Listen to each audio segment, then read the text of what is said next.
কিরে বাহানা, তুই বমি করছিস কেন? কই দেখি দেখি। কার সাথে শুয়ে এসেছিস? তোর পেটে তো বাচ্চা। মালকিন, আপনার ছেলে। কি? যত বড় মুখ নয় তত বড় কথা। সামান্য একটা কাজের মেয়ে হয়ে তুই আমার ছেলের নামে বদনাম দিচ্ছিস? সত্যি বলছি। এই তুই আর একটা কথা বলবি না। এই বাচ্চা নামিয়ে তারপর আমার বাড়িতে কাজে আসবি। যা, বেরিয়ে যা। কিরে বাহানা, তুই কাজের বাড়ি থেকে চলে এলি কেন? বাবা, আমাকে কিছু টাকা দেবে? ডাক্তার দেখাবো। কেন, কি হয়েছে মা তোর? দাও না বাবা। কি হয়েছে মা তোর? সত্যি করে বল, কি হয়েছে? চল আমার সাথে।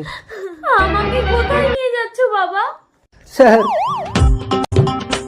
আচ্ছা, ও তোমার কোথায় কোথায় হাত দিয়েছে? এখানে, এখানে? হ্যাঁ, প্রথমে ও এইভাবে হাতটা ধরেছিল, আর আমি ছাড়িয়ে নিয়ে এইভাবে একটা দিয়েছিলাম। স্যার ওকে ক্ষমা করে দিন, ছোট মানুষ। এই বুড়ো, তোকে ভেতরে ঢুকে 2-4 গাছ দিলে তোর মেয়ে এমনি ঠিক হয়ে যাবে। অফিসার, আমি কিন্তু এমন জায়গায় নালিশ করবো আপনার চাকরিটাই থাকবে না। ভয় পেয়ে গেছি। তা বলি, নালিশ কোথায় জানাবি রে? সোশ্যাল